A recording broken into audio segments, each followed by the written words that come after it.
Inside Brains. Stresshacking. Mach Stress zu deinem Freund. Hier erfährst du alles darüber. Welcome to the podcast Inside Brains. My name is Matthias Wittfurt.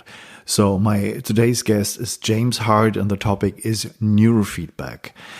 And this episode is for you if you want to know more about the topic neurofeedback, more about the origins of this procedure and technique, and maybe heard my interview in German with Martin Ernst, who was on the 40 Years of Zen retreat in Seattle, which is founded and initiated by Dave Asprey from Bullettproof. I know some guys who went there and had very, very interesting experiences. So why are you want to do neurofeedback training? And this is something that is inherited and included in the name 40 Years of Zen, for example. You get a 1 week training very intensely, and you should be able to train your brain to getting into states that are very similar or equivalent to training Zen meditation for many, many years. So you should increase your IQ, you should increase your emotional intelligence, and should increase your overall creativity. So it's a source and a procedure to get access to hidden emotional traumatic memories and release and solve them, basically. This is a very, very extraordinary interview because James Hardt, who is the president and founder of the Biocybernaut Institute, was very, very open to me and talked about the origins of the method, where it all started with Hans Berger in the 1920s in Germany, and where it leads to his research with one of the leading pioneers of neurofeedback training, with the name Joe Kamiya. So, and Kamiya and Hardt published some research in one of the leading scientific journals, Science, and back in the 1970s. So he's very a leader and a guy who was from the beginning of the development of neurofeedback training. So let me introduce Dr. James Hardt for you a little bit. He's the president and the founder of the Biocybernaut Institute. He has a PhD in psychology from the Carnegie Mellon University and has also done some postdoctoral work in psychophysiology at the Langley Porter Neuropsychiatric Institute of the University of California at San Francisco. He has authored or co-authored more than 60 scientific articles and is the president of the Biocybernaut Institute that has 3 main locations. One location is in Sedona, Arizona in the United States, and another one is on Vancouver Island in Victoria. And the third one, and this was quite surprising for me, is in Germany, in Allgäu. And the beautiful Allgäu of southern Germany. And it's a very small town called Meierhofen. And I was visiting James Hardt there, took a look at the institute, at the rooms, at all the facilities. He showed me all the stuff there that is going on. I was talking to some people who were trained there and got a very, very insightful and interesting interview. If you are interested in doing such a training, then look out for more information at the homepage biocybernaut.com. We'll find a lot of information there. And if you want to really apply for a training, then write me an email at post@inside-brains.com. post@inside-brains.com, and I will see if I can make you a special arrangement with Dr. James Hardt. So feel free to comment at my homepage And I'm happy to provide this interview for you because this is such a modern technique that has roots going back to the 1950s, 1960s. So I wish you a lot of fun, a lot of insights and inspiration with the interview with Dr. James Hardt. And just in case if you wonder why there is no appropriate introduction, this comes later. We just got right into the matter where James Hardt explained to me how it all started and what the role and association with Dave Asprey was. So if you're interested in this topic, it right comes from the start. Feedback is effective to the extent that it's accurate, immediate, and reasonably aesthetic. And so this goes to your earlier question about the origin of the work. Yeah. In 1993, I published a paper demonstrating that my Alpha 1 training would produce for people the same brainwave patterns as advanced Zen, which is 21 to 40 years of Zen. Studies done in Japan by premier Japanese scientists went to Zen masters in both of the main traditions of Zen, one being Soto, the other being Rinzai, which analogically is sort of like within Christianity there's Protestant and Catholic, two different branches. Yeah.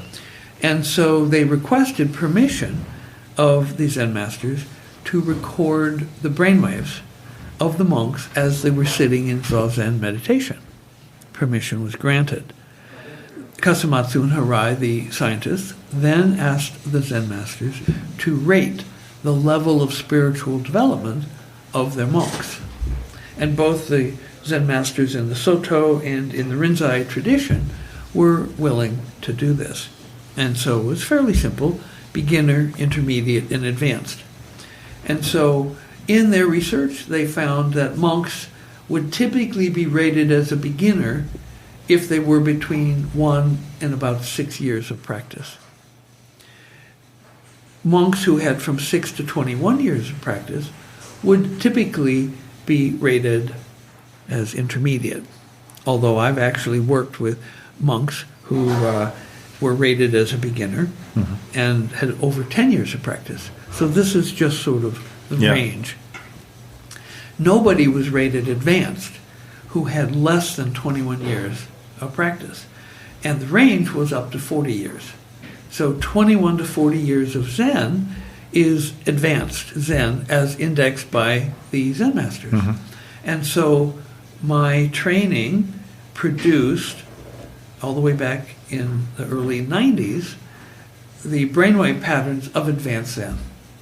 And so when Dave Asprey came in to do the training, he was, by his own description, a fat, pimply loser dude. And so he did a number of the Biocybernaut trainings, and he has blossomed in his career and in his personal life. He's no longer fat, he's no longer pimply, and he's definitely no longer a loser dude. And so he asked me if he could be my affiliate. He wanted to promote this training, and he wanted to call it 40 Years of Zen for promotional purposes. And I said, well, Dave, that's not entirely accurate because it's really 21 to 40 years of Zen. He says, oh, well, it's marketing. And said, well, okay. So he was, for about 3 years, our affiliate.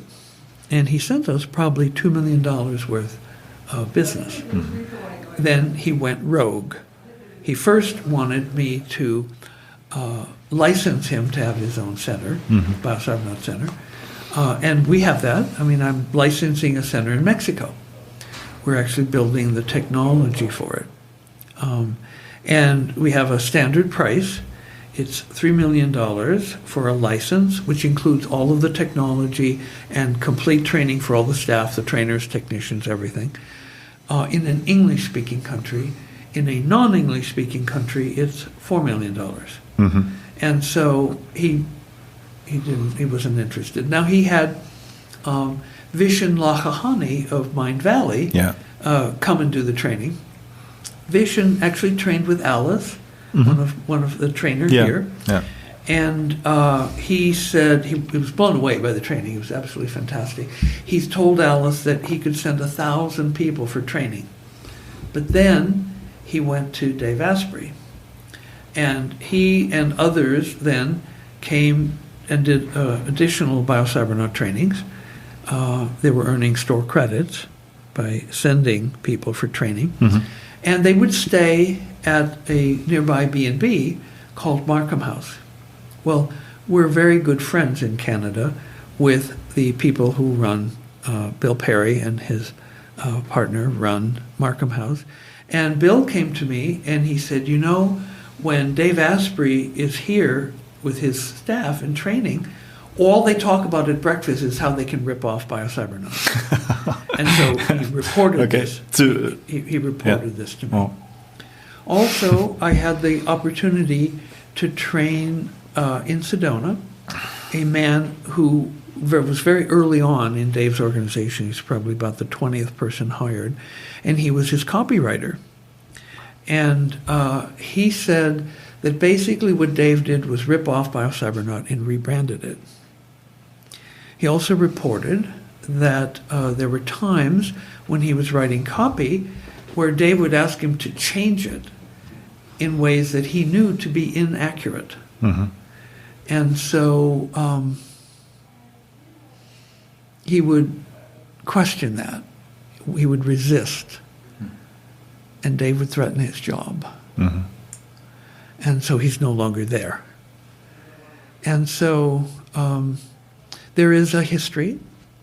And I know the Biocybernaut trainings have benefited Dave and his staff extraordinarily. Yeah.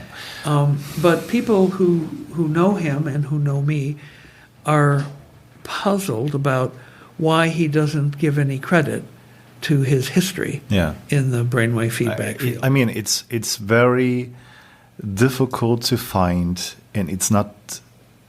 I wasn't able to find anything about you. Just looking about getting information about 40 years of Zen. Right. So, right. And I really appreciate your honesty, and I'm so curious about all the process because you're the guy who started and invented the program. So I'm at the source, so to say. And as I told you before, I have two friends who were in Seattle in the last month, and they told me something about this, and we're talking with these guys who work there, and they seem to be not very happy there. Some guys, I think they just quit their jobs there. And I think I know that Tony Robbins was in your program, right? Uh-huh. So he was. Well, and Tony said afterwards, the Biocybernaut training was one of the most valuable things he's done in his life. Yeah, I heard that. Yeah. Just a little bit of background of my person. Please. That you know who you're talking to. I'm not from 40 years then. I don't know Dave Asprey in person. But I know these guys who were at this program. And yeah, I was working in neuroscience for many years, like 20 years right now. So I started after my studying in psychology at the Max Planck Institute in Leipzig for neuroscience, cognitive neuroscience. I started with EEG. I studied music and language psychology, so I was recording EEG while people listening to harmonics and piano sounds, and were seeing some words, and was getting to know the underlying brain processes, how to cope with disharmonics in music and in language. So if there's a violation in syntax or semantics, beautiful. It was quite nice. And then I was switching to neuroimaging, so fMRI. Worked a lot of, had published a lot of studies on cognitive conflict and cognitive resolution, emotional conflict. You did? Yeah. Marvelous. Yeah, and with many patients. Using like fMRI. fMRI, exactly. And the last years, I investigated a coaching technique where these, maybe you know, emotional freedom technique, with this body tapping technique.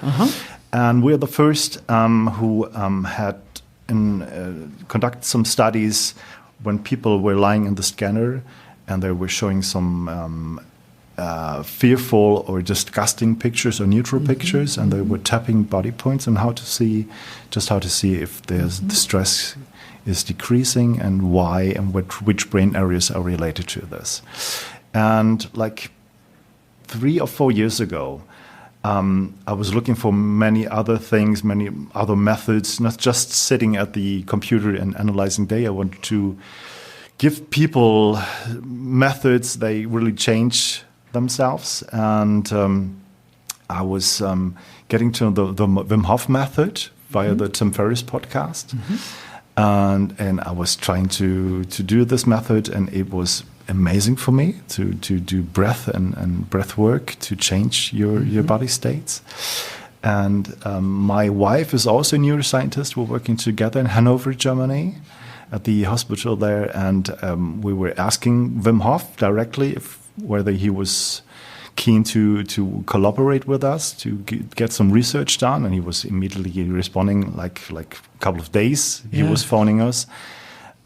Since then, we have a very good close contact to Wim Hof, and this, of course, broadened my network, my collaborators, and I have a little bit of contact to Vishen Lakhiani, and I know that he was working in Mindvalley program with Wim Hof as well, and so I've done my German podcast since 3.5 years ago. It's called Inside Brains.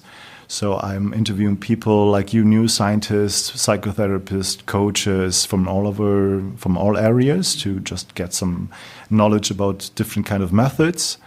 And I've also started an international podcast where I just shed light on the Wim Hof method, so breath work and cold exposure. So that's my story. Beautiful.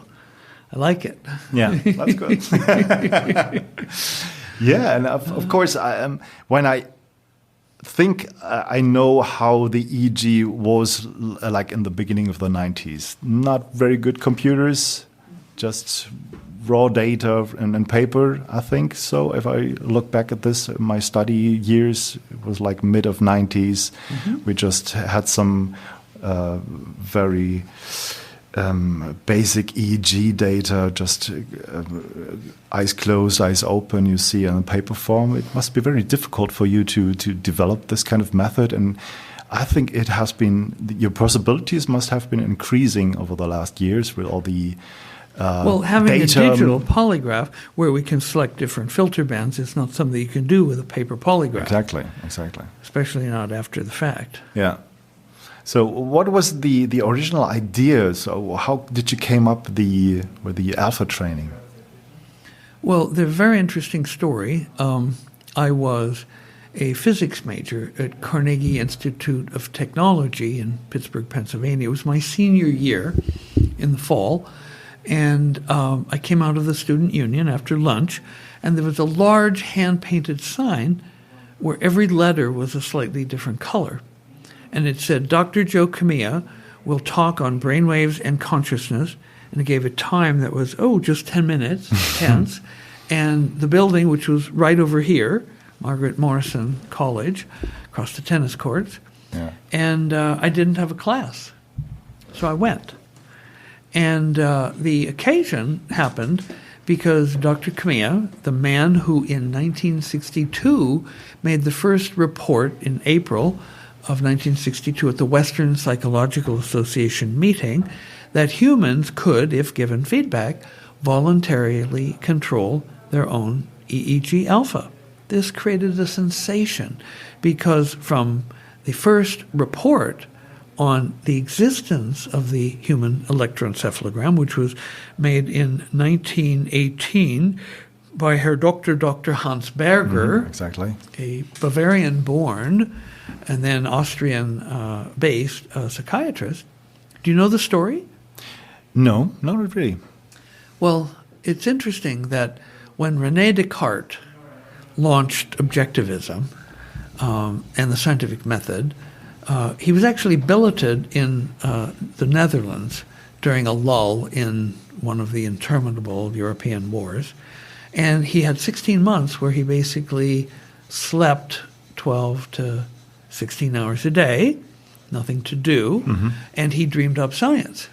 And he declared, cogito ergo sum, I think, therefore I am. And so intuition, hunches, gut feelings, none of that mattered. It was swept away. Only the rational consciousness was enshrined as the raison d'etre of consciousness. And so that stiffening brush of logical positivism spread all across Europe, except Bavaria. Bavaria was resistant and retained its connection with more magical roots. And so Hansberger was born in Bavaria. Now he's become a psychiatrist. He's located in Vienna, and he's conscripted by the Austro-Hungarian army to fight in one of its interminable wars in the Crimea. And so in one of these battles, it was because he was educated, he was made an officer, given a horse.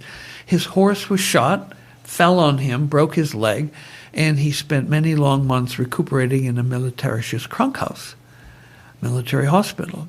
And so finally he's released. He goes back to Vienna. He calls his family together to tell them his story. Halfway through his story, his sister interrupts him, pulls him away from the group, takes him to her bedroom, and shows him her Tagebuch, her diary. In it, she had written absolutely every detail of everything that had happened to him. Now, they didn't have cell phones, they didn't have internet, and so he became convinced of the existence, the reality of extrasensory perception, or ESP. Now, he had heard of Volta in France, working with electricity in animals, so he undertook to go in search of electrical waves in the brain, Gehirnwellen, and the technology was beyond primitive. Very, very weak amplifiers. And so to amplify the signal big enough to see, he would take this huge amplifier, and big amplifier, and then a very long, very slender, very light metal rod with a little hook at the end. Then he would put a transparent or a translucent screen there and use magic lantern technology to project light. And then from the other side of the screen, he could see the shadow. He could see a little bit of a wiggle. Very tiny signal, with the using actually mechanical amplification to help make the signal bigger. Now, he made that discovery in 1908, but because he believed it to be the basis of ESP, he kept it secret for 10 years while he did some really good research. I actually read one of his papers in the original German, and he had, for example, discovered that alpha waves are lower in people who have high anxiety. And so very good research, foundational research. Well, when he published in 1918, it created a sensation and spread all over the Western world. England, France, the rest of Germany, Russia, the United States, Australia. People were doing brainwave recording. But nobody had a clue that this could be voluntarily controlled. It was, they would use it in hospitals. They could detect various kinds of brain damage. Before the existence of CAT scans or MRIs, EEG was the only non-invasive way to detect brain tumors. Rapidly growing brain tumors will either produce theta or delta waves. And so this would be a way, if somebody had symptoms, you do a multi-channel EEG, and you could find the likely location of the tumor. And then, so it was used medically, very powerfully.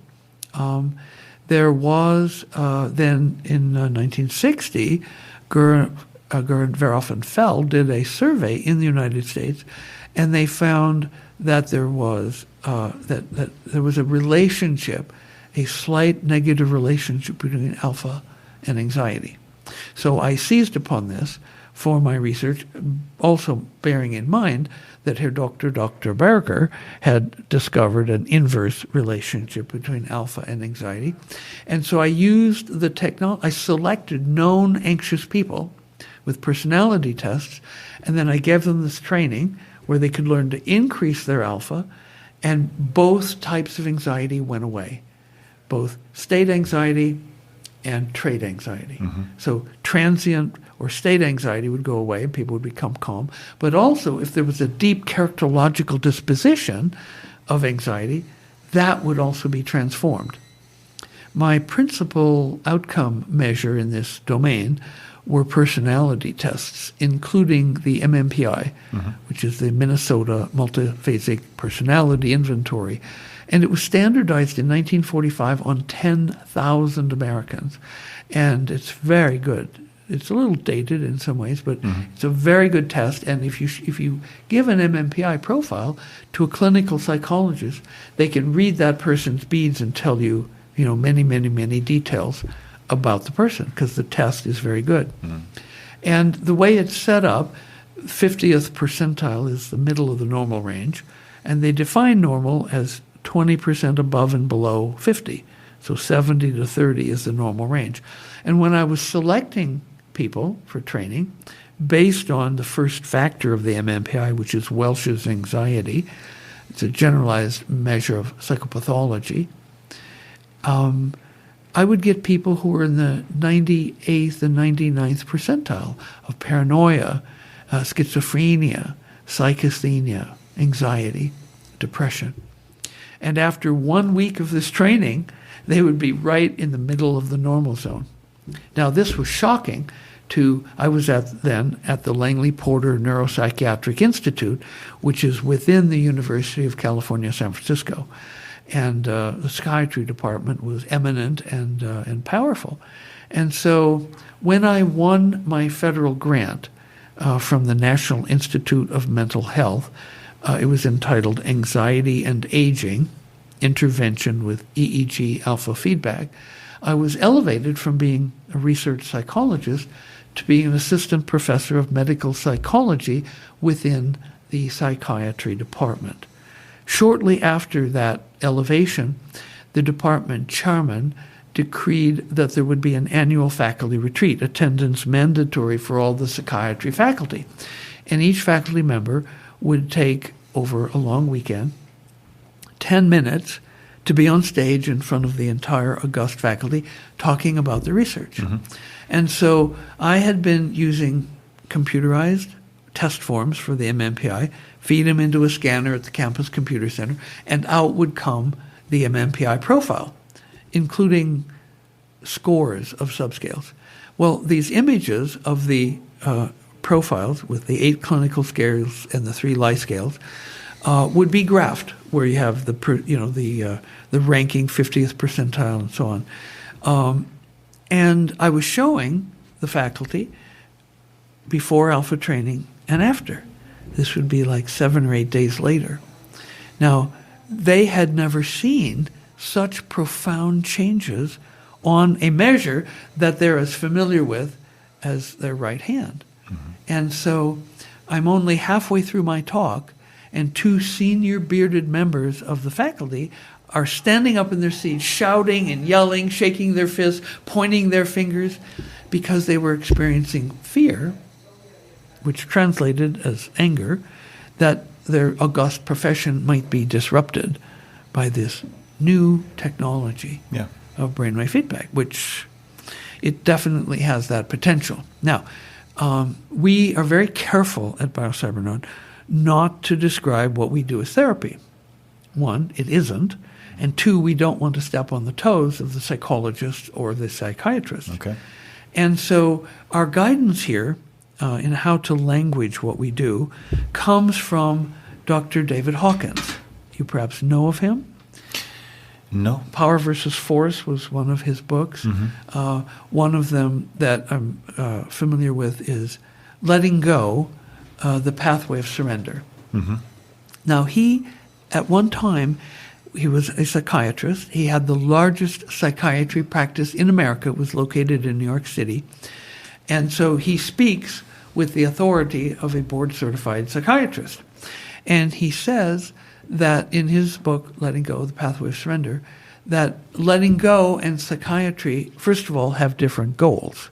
as well as different methods. In psychiatry, Dr. Hawkins said, is interested in massaging a person's ego so that it fits in better with other egos. So people are better adjusted, have more harmonious relationships.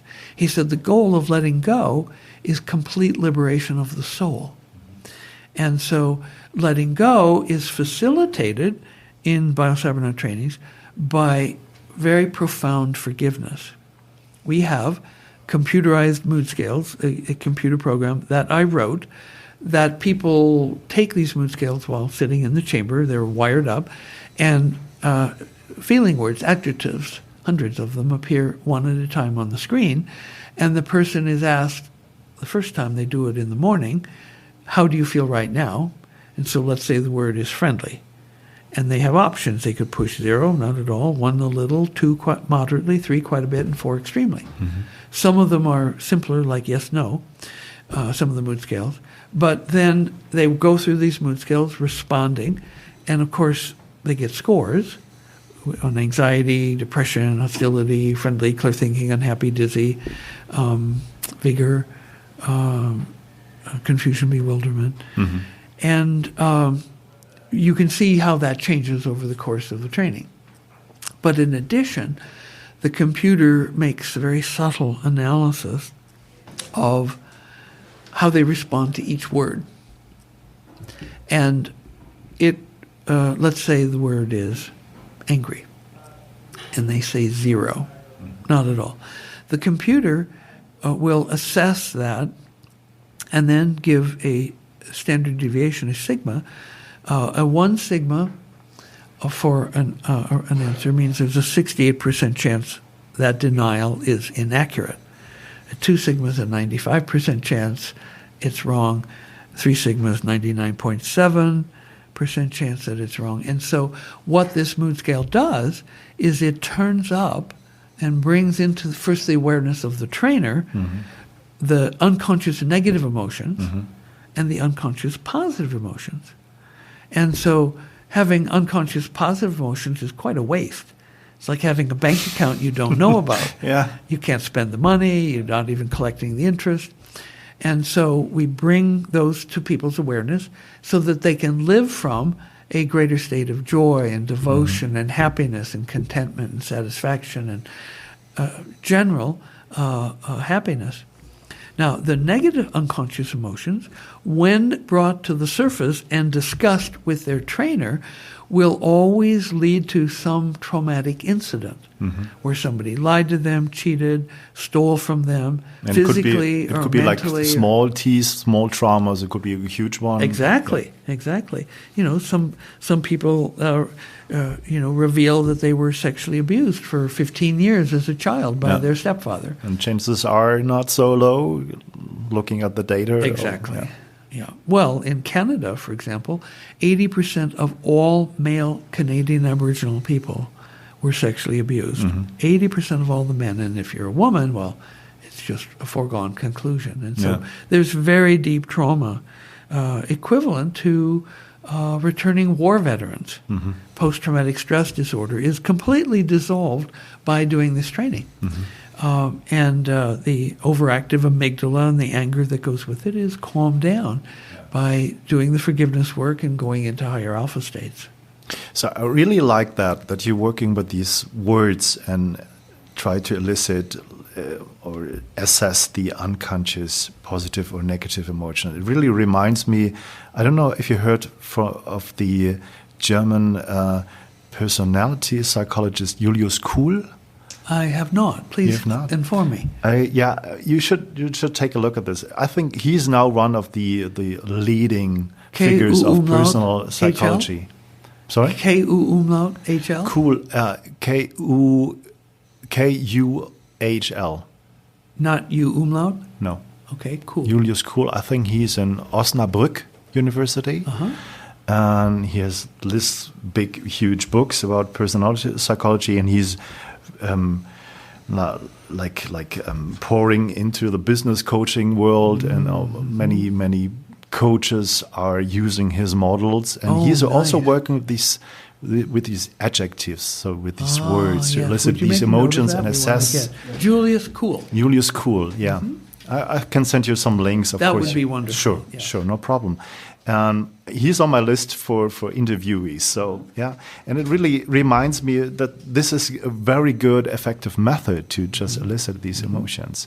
Well, and once they are elicited, then sometimes if they're not dealt with, it's like opening up a can of worms, something that you've been able to forget or push into your unconscious. When that comes up again, it could be very traumatic if there's not an immediate way of healing. And so we have a 14-step forgiveness method. In summary, not going through all the steps, but basically you convene a courtroom, which can be a formal courtroom, or it can be in your garden, or in the forest, or in Den Bergen, or in the clouds. One person likes to do it in a scuba gear underwater. And then you bring in 3 unimpeachable high beings as judges, and depending on your cultural background, it might be Jesus or angels or Buddha or Krishna or the Aboriginal people. It might be spirit of wind, spirit of eagle, spirit of buffalo. But they need to be flawless beings. And they watch you as you do the forgiveness.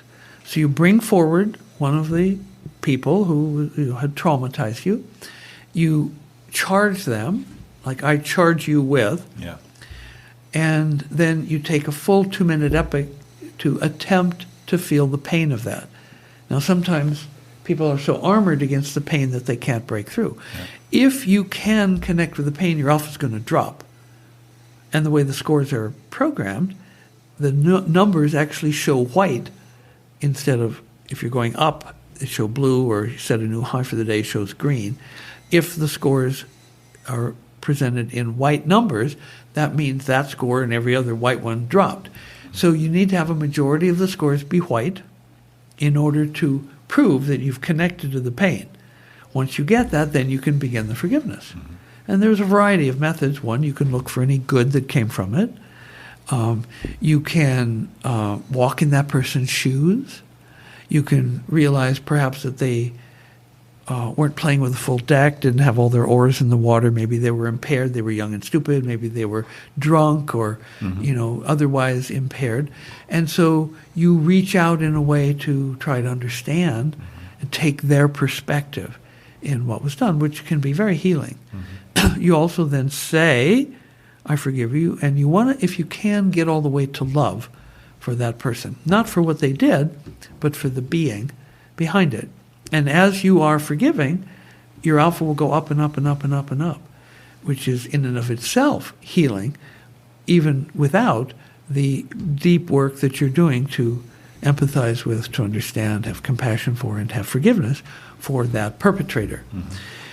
And so at a certain point, you'll run out of ways to forgive. Your alpha will drop a little, even though it might have gone up and up and up. If it drops a little, you get whites again, white scores. And then you go to your judges and you ask, have I done all the forgiveness I can do for now? And if the judges say no, you have more you could do that day. So you go back, feel the pain again, and start over. If the judges say yes, you've done all you can do for now, then you celebrate. You bask in the tones for a while, and then you go on to another forgiveness. Okay. Now, to give an example, I was working with a man in Canada, a First Nations person, and culturally they're trained to be very respectful to the elders. Maybe the elders sexually abused them or beat them or, abandoned them or what, but they're still supposed to be respectful. So he had a little bit of a hard time charging the elders in his life. But then he got through that, and he's doing great work. And for several days, every forgiveness that he attempted, he got his whites, feeling the pain. Then he got blues and greens, rising alpha as he's forgiving. When it dropped and he got whites again, went to the judges, have I done all I can do for now? And they said yes. So, but on the third day of doing his forgiveness, when he went to the judges, they said no. Question, have I done all the forgiveness I can do for now? They said no. Well, that triggered his failure pattern, so he's crying. But he goes back, feels the pain, starts through again, alpha rising, and then when it drops, gets white, went to the judges. Again, they said no. More tears. They send him back 5 times. And on the 6th time through, the judges okayed his work. And I go, wow, you must have done something very different. What did you do that last time? And in a slightly sheepish way, he went, well, that time I went all the way to love for that person. Now, that's ultimately the goal. Whether you can get there, the first or second or third or 10th try is a function of how deep the wound is and how good you are at forgiving. So, and how did you came up with the idea of forgiveness, so that this is the powerful tool to get in these different states? Was it in relation to this Professor Hawkins? It was not. I came upon his work much later, after the protocol was well established. And then I was able to see that forgiveness is the way to enable the letting go and the pathway of surrender. Yes. As well as I also work with, there's a book called A Course in Miracles. I think I heard of this before. It was a channeled book, and lesson 134, because there's one lesson for every day of the year, lesson 134 is entitled, Let Me Understand Forgiveness as It Is. And it's a very radical, deep, powerful way of understanding forgiveness, which is beyond the ability of most people to do when they first come in. By the end of the week, and they've done deep work, most people are able to sort of get it. But what you asked the question, how did this come about? Sometimes devout Christians will do the training and say, oh, it's so wonderful that you have a faith-based scientific program. And I go, well, thank you for the compliment, but actually forgiveness is not there for a faith-based reason, but for an empirical scientific reason in that it works. Yeah. And the way it came to me, we had a woman in training, very sweet lady, very kind. She was in the Beyond War movement, and she was part of the Ending Hunger Project.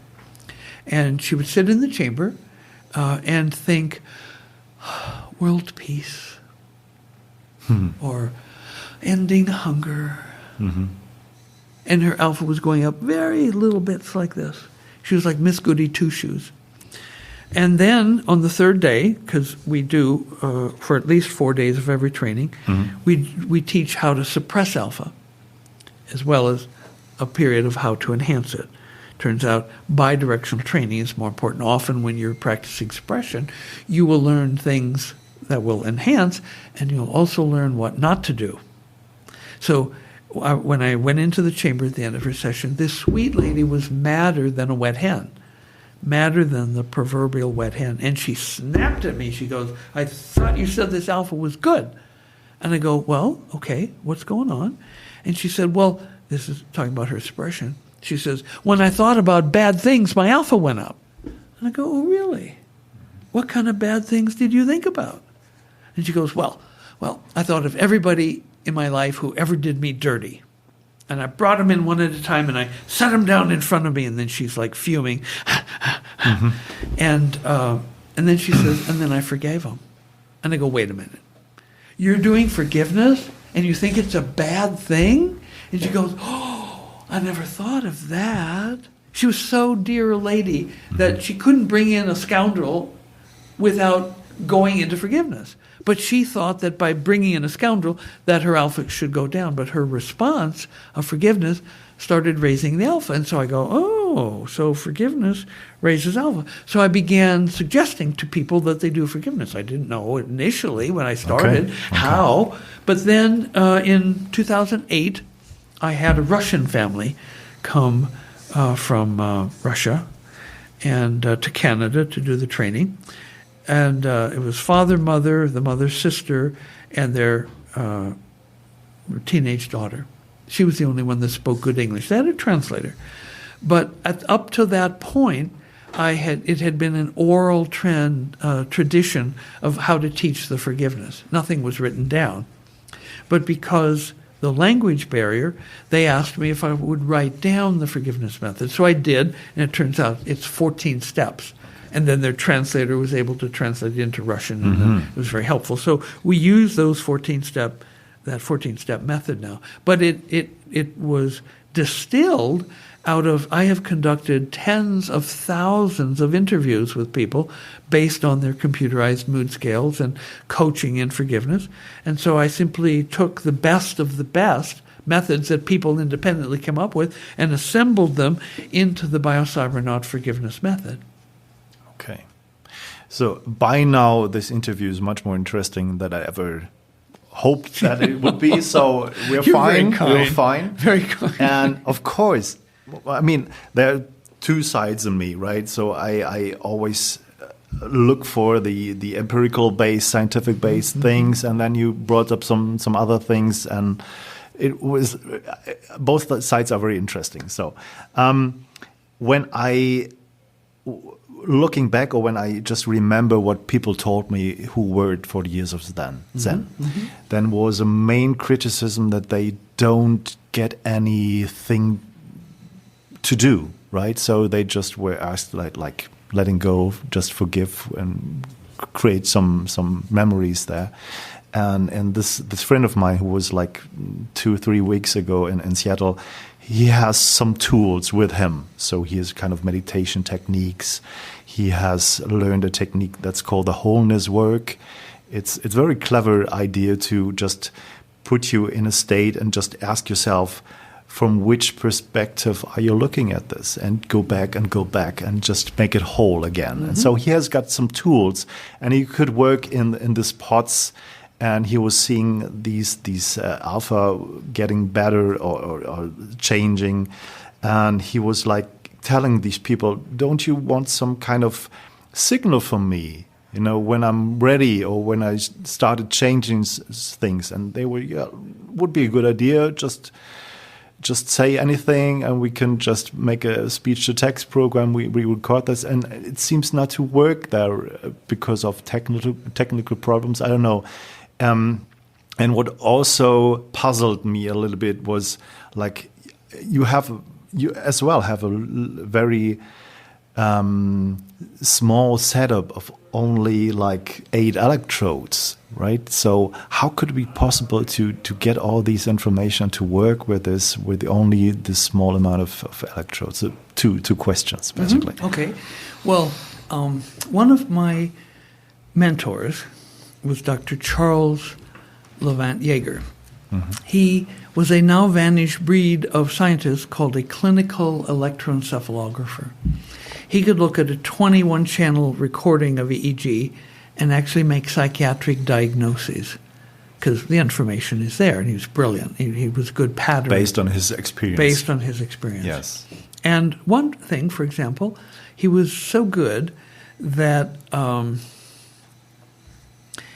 at one point in 1955, the state of California approached him requesting that he accept a grant from the state. Now, this isn't usually how you get a grant.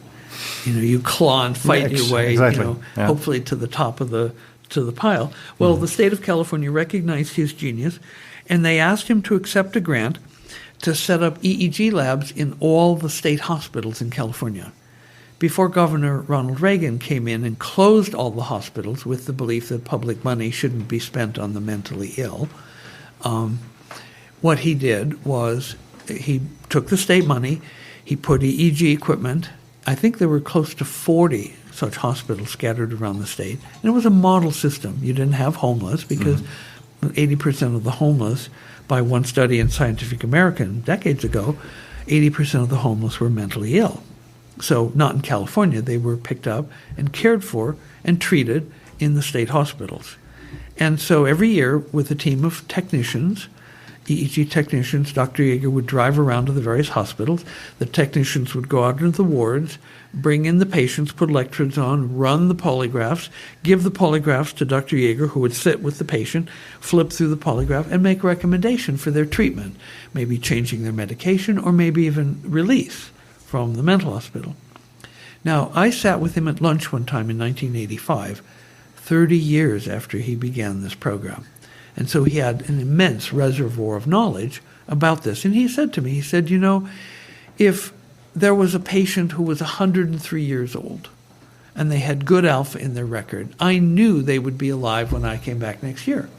On the other hand, if it was a young person, of 27 and their alpha had diminished or was gone, he would say, I'd give a very special goodbye to that person, knowing that it was unlikely that they would be alive when I came back next year. Mm-hmm. So absence of alpha or big diminishment of alpha is an indicator of imminently impending mortality, death. And so alpha is life.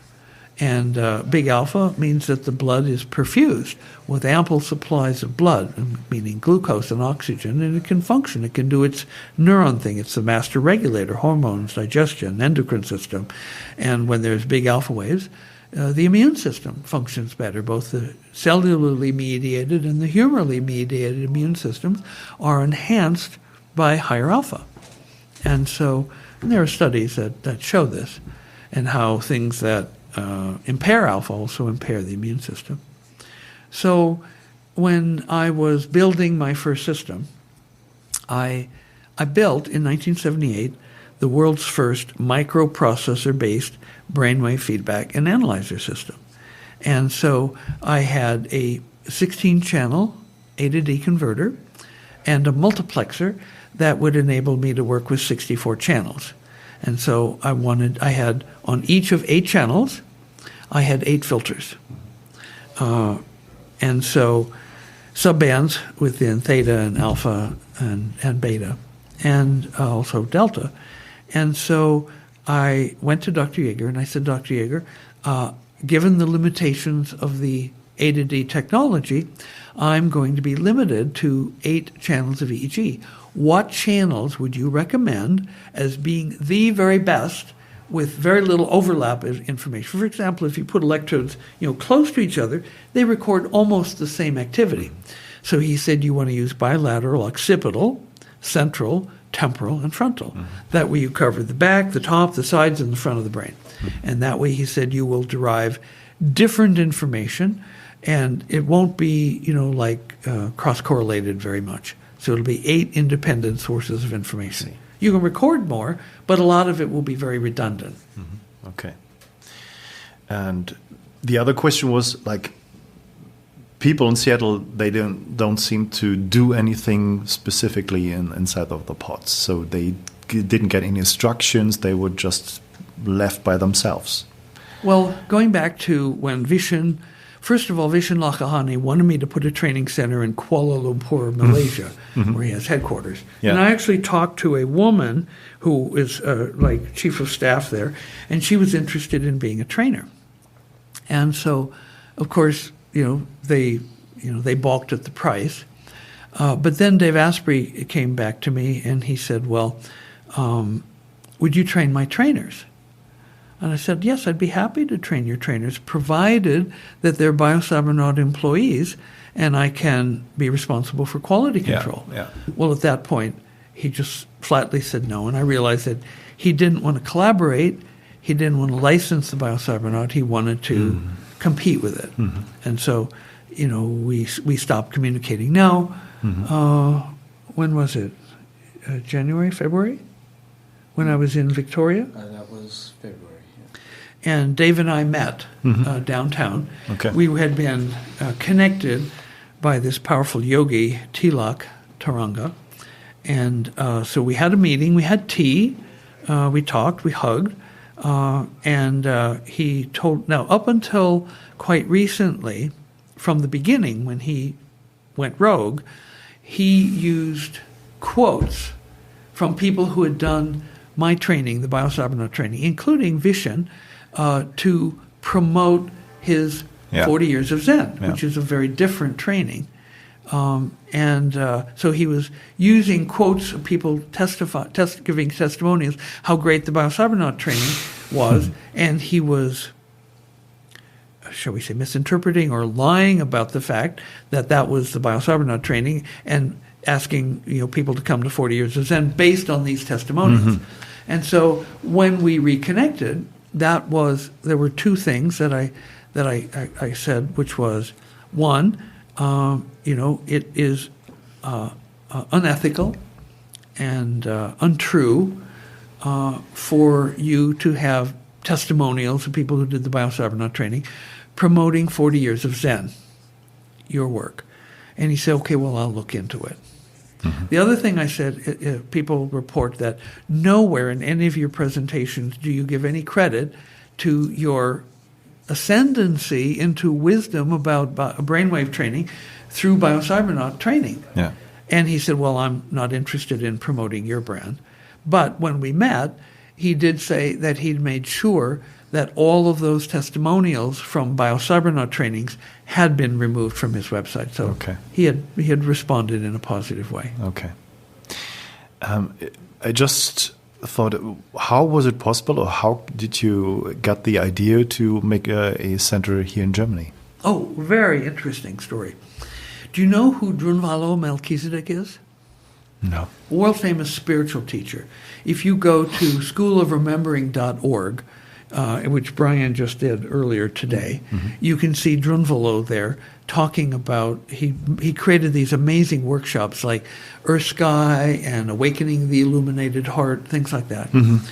And Tom de Winter, a Dutchman from Amsterdam, was one of the top teachers for Drunvalo, inner circle. And so Drunvalo was raving about the Biocybernaut training. And so Tom de Winter came to my then training center in Santa Clara, California. And he's a large man. He's like, I think, a little over 7 feet. So he's in the chamber, and it's day 3. And he says to me, Jim, would you bring this training to Europe? And I said, yes, show me the building. He said, well, in Amsterdam, I have a very large house. We had 6,000 square feet there for the training center. He said it would accommodate the training center, and there are rooms and kitchens for the people to sleep in and to stay. And I said, well, that's wonderful. That would be a perfect setting. What is the elevation? He said 5 meters below sea level. Mm-hmm. And I go, there's no way. At the time, I believed in global warming, mm-hmm. and I had studied it in great detail. For example, one time the Greenland ice sheet melted, and it raised the sea level 22 feet. If all of the ice were to melt, the oceans would go up about 200 feet. So 5 meters below sea level is not somewhere that I would want to be. Holland, exactly. Exactly. Yeah. So I told him this. And he, without hesitation, he said, I'll sell the building. So he made an intention, okay. which he activated every day, day 3, 4, 5, 6, and 7, that he was going to sell his house in Amsterdam in order to buy a place that I would find suitable. And so when he gets back to Amsterdam, there's like a dozen messages on his answering machine from a man who wants to buy his house. He's busy, doesn't call back. Next day, the guy called again, left another message. And so Tom goes, well, this guy is serious. So he calls his realtor and asks who knew his house. And he said, what should I sell it for? Well, the guy gave him a figure, let's call it X. So the third day he's back, the guy phoned, they connected by phone, and the guy offered him 3 times X. So he accepted, sold his house. 2 months later, the market crashed. So now he's walking around Europe with a big pocket full of euros. He comes upon this place. He sees immediately that it would be suitable. This used to be the stable mm-hmm. of a large farmhouse. Yeah. And so he buys it. And then he calls me over, and he goes, Jim, what do you think? And I go, yes, I can do it. We can build 5 chambers here. Wow. Yeah. That's beautiful. So I think just talking about synchronicities and intentions, it's no coincidence that I'm sitting right now in front of you and making this interview. Maybe 2 information that I remember from these people who were in Seattle, maybe interesting for you. One of them said that they started with the alpha training, then I think gamma training, and at the end theta training. Is this a difference to your training? Would be the first question. Is it you separate these kind of trainings? We right? absolutely do separate them. Yeah. And it turns out that a 7-day training is the optimum for learning each one of these. Now we have 24 levels of the alpha training. 24 levels of the theta training and 18 levels of the delta training. Delta trainings are by invitation only because they confer powers or siddhis. And I want to make sure that people have done enough ethical cleansing. I see. So in the alpha and the theta trainings that I require they do before they would get an invitation to a delta training, because we don't want to create any Darth Vaders. Now, and I'm going to go off on this tangent. I'll come back to your main question. But so I want to go off and talk a little bit about delta. Yeah. Delta is the basis of Kundalini. When you have big delta waves, that is an indication that the Kundalini is rising. And this is an incredibly powerful energy for development of consciousness and spiritual growth. And it confers significant powers. And I could tell you many stories of how people, well, I'll tell two. One was a man, he came from Australia, Western Australia. He ran a tree trimming business. And to, pull down trees, branches, and grind them up in the grinder, he would hire big, muscular, uneducated workers. And these workers, he would have two problems with them. They were coarse and crude, and they would cuss and swear at the customers. And they would also, at the end of the day, refuse to steam clean the equipment. After grinding up sappy branches and limbs all day, the blades would be coated with tree sap. And there's a narrow window of time where you can steam clean it or it hardens. And then the equipment is like glued and it won't operate. Well, these coarse and crude workers refused to stop cussing and swearing at the customers. And they also refused to steam clean the equipment because in their culture, cleaning is women's work. And if they were caught cleaning, then they would be obviously a homosexual, a fag, and so they would totally resist anything that had to do with cleaning. Now, the way this story came about was we're looking at his polygraph at the end of the first day, and I see these big bursts of delta waves. And so I have a standard question that I ask when I see that in somebody's record. I go, are you aware of being able to influence other people? And he goes, "Oi, mate," with his Aussie accent. And okay, tell me the story. And then he told me about these workers, the two problems, cussing and swearing, refusing to clean the equipment. And I say, okay, well, what do you do about it? He says, oh, well, I go into this state and I install my intention into them and they kind of jump. And then for a while, they completely follow my instructions. They're polite to the customers and they steam clean the equipment. And I go, how long does that last? And he goes, oh, well, interesting you should ask, because sometimes they snap out of it in 2 days and go back to their old ways. Sometimes he said it lasts 2 weeks. And he said, I can't figure this out. Whenever they snap out of it, they immediately leave my employ. And I go, wait a minute. What do you mean you don't understand? You're using a Jedi mind trick to get these macho oafs to not cuss and swear and to do cleaning work that they think makes them a fag. And so they obviously are going to be disgusted with themselves for talking nicely and steam cleaning the equipment. And they're going to blame you for it. They won't know what happened. But when they snap out of it, they want to get the heck away from you. And I said, now you have some real forgiveness work to do because you have overridden the will of these people. And overriding somebody's will is one definition of evil. And he goes, oh. Now, to his credit, he did very deep work. So the other story is very interesting. And I could tell, I have dozens I could tell you. But we had a man come for training who had been in the Army, U.S. Special Forces. And he didn't reveal this until day 5.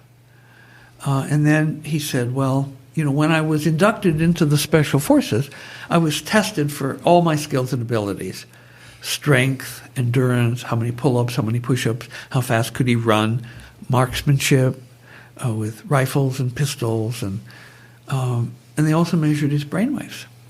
And they found that he had indigenous delta waves. naturally occurring delta. So he was put into a group with 99 other soldiers who also had delta waves, and they were used for assassinations.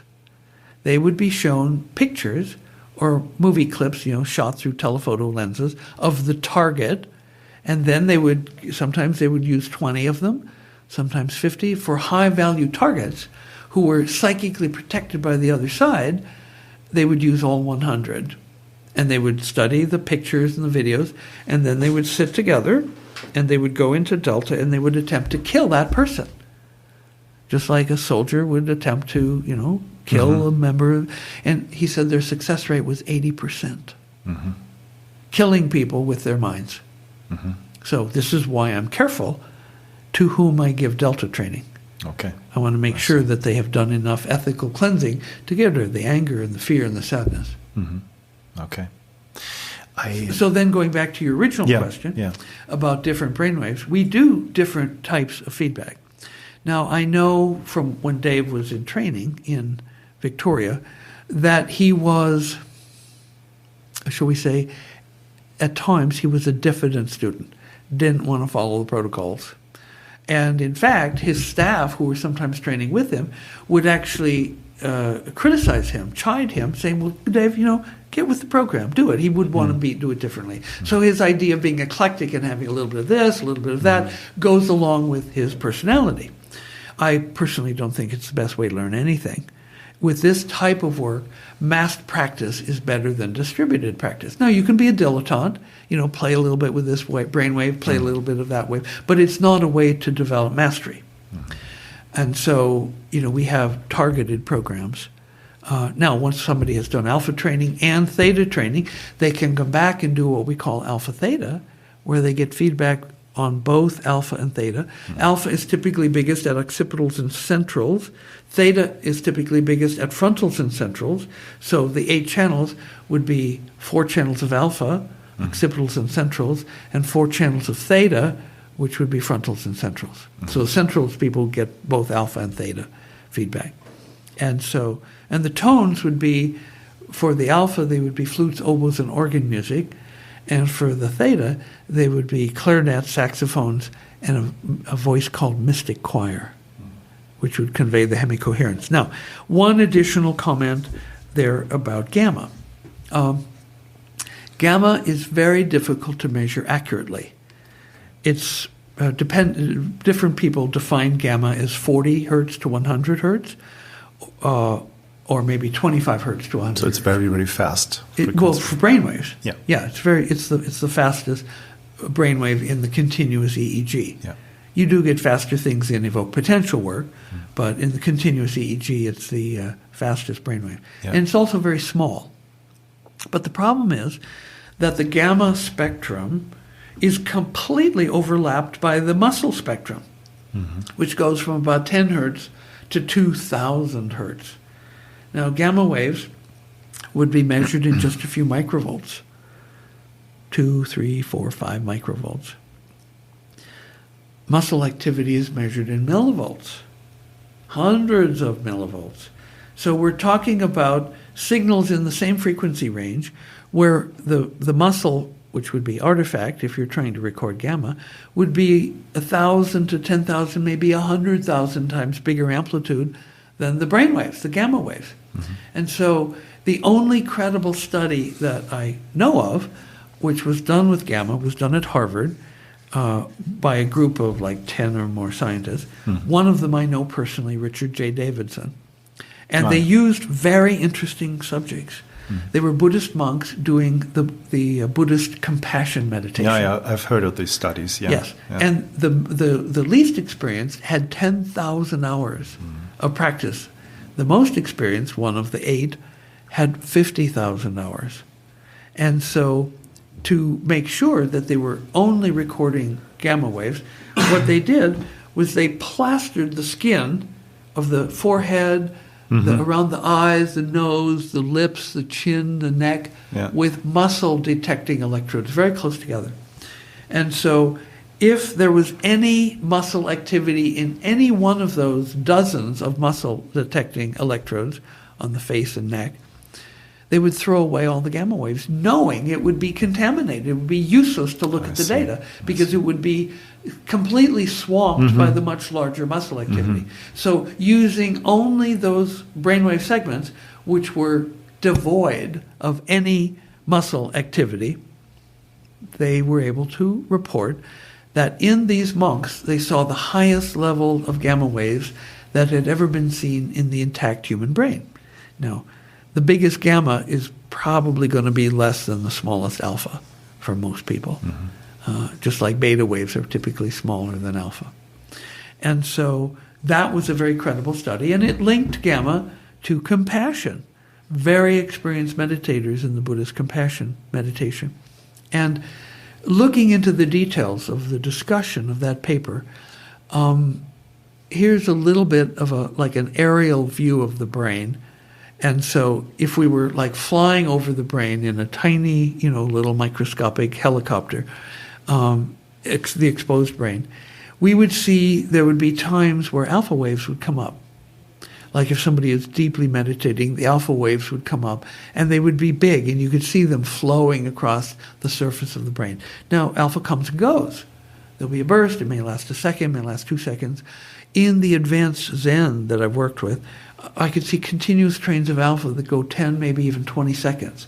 And so when there is a quiescence of the brain indicated by big alpha for maybe 10 or 15 seconds, then the little gamma waves come out and they play on the surface. Okay. Oh, beautiful. I don't know how much time you've got, so I've... Whatever you want. Okay, perfect. So I've got just 2 or 3 more questions. Have you tried, or do you use extra parameters to get better data, or correlate your data with HRV or something like that? Well, in my university research, in addition to the 8 channels of EEG, we would record abdominal and thoracic respiration. We would record left and right hand skin temperature. We'd record heartbeat. We'd record with a photoplethysmogram the arrival of the pulse at the finger. And if you take blood pressure, you can correlate the time delay with blood pressure so we could have instantaneous measures of blood pressure. Okay. And frontalis EMG. And in some of the studies, we also had alveolar CO2. So we would take a tube and tape it like a 1/4 inch up one nostril. It would be pumped continuously, and then it would be analyzed by a laser in a reference cell. And so breath by breath, and here's the polygraph with the brain waves and then the breathing going on and the muscle tension. And so the technician would write down by hand the alveolar CO2 reading for each breath as it went by. Wow. So there's an immense data that we have to work with. And you, are these studies published? Well, some aspects of them are. There was one study I published where we took the respiration records, and I had an undergraduate assistant for a year, and by hand we measured 4 parameters of the respiration: the duration of the inspiration phase, the duration of the expiration phase, the duration of a post-expiratory pause, some breaths have one, some don't, and then the amplitude. And with those 4 parameters, and knowing the personality type, and everybody who got in the chambers had taken batteries of tests, I could very accurately predict from those 4 respiration parameters what drugs the person had used in the last 24 hours. Because we also recorded, what drugs people were using. Yeah.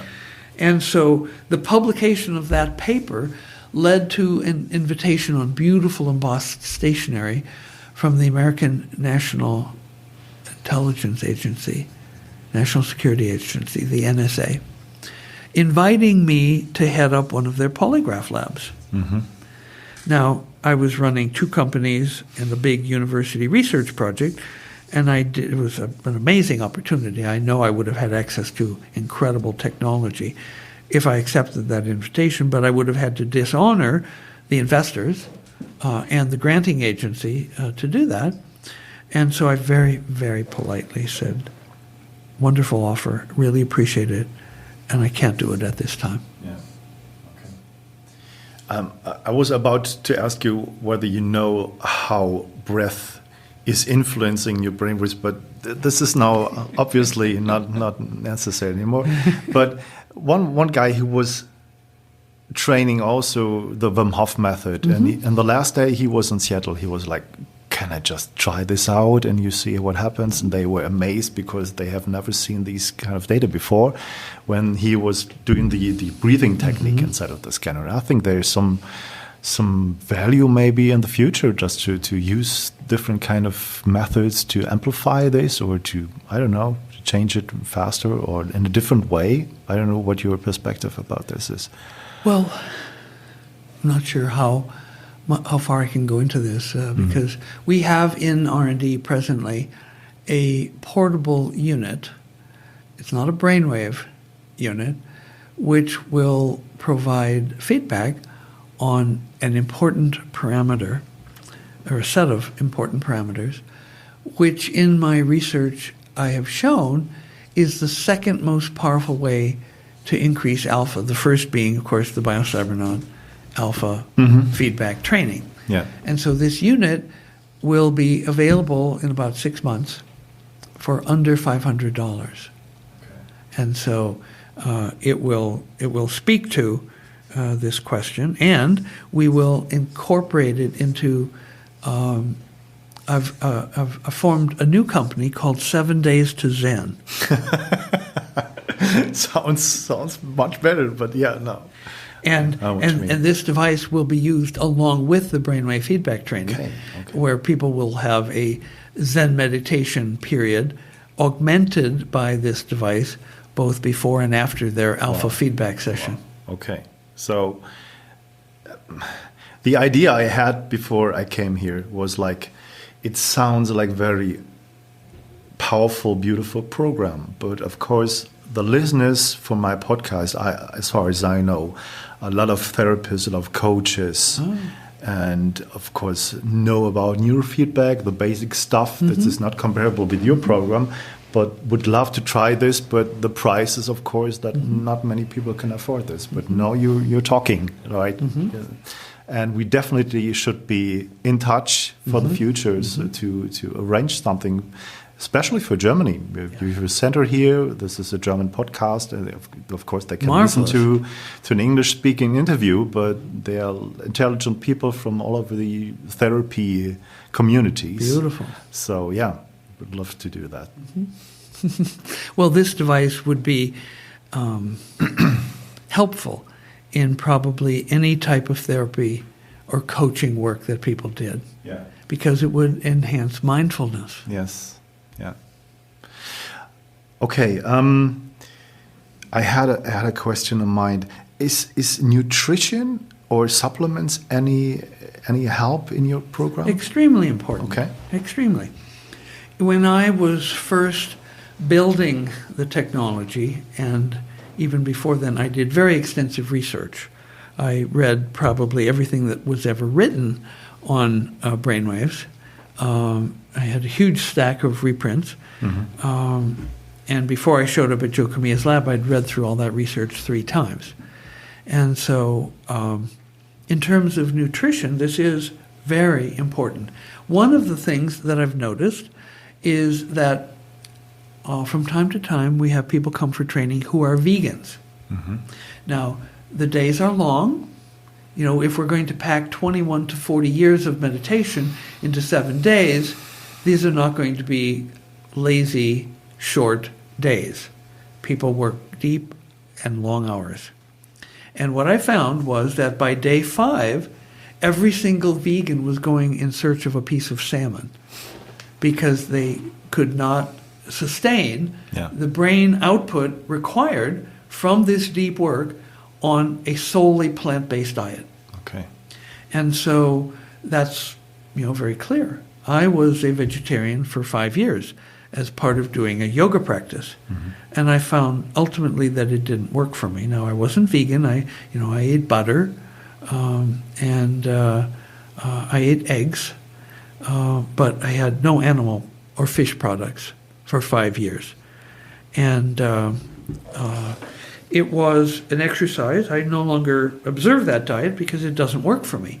And I'm type A blood, which is supposedly the natural-born vegetarian. Mm-hmm. And so nutrition is extremely important. Before people go into the chambers each day, we make them a protein shake, adding MCT oil. Oh, okay. And so, it's very important. We've also had people come and experiment with things like, personally, not, they would bring it with them, things like aracetam and stuff like that, mm-hmm. brain cognitive enhancers, neurotropics. Yes, it's important. The brain is a bioelectromagnetochemical organ, and it has to be sustained at a physiological level with appropriate nutrition, adequate blood flow, in order for the neurons to do their neuron thing. And so I'm very open to exploring, learning, supplements that can be helpful. We do strongly discourage any substances which impair alpha, like garlic, mm-hmm. onions, nicotine, caffeine, and alcohol. Mm-hmm. And we don't require, but we request that people withdraw from all of these before they come for training. Wow, okay.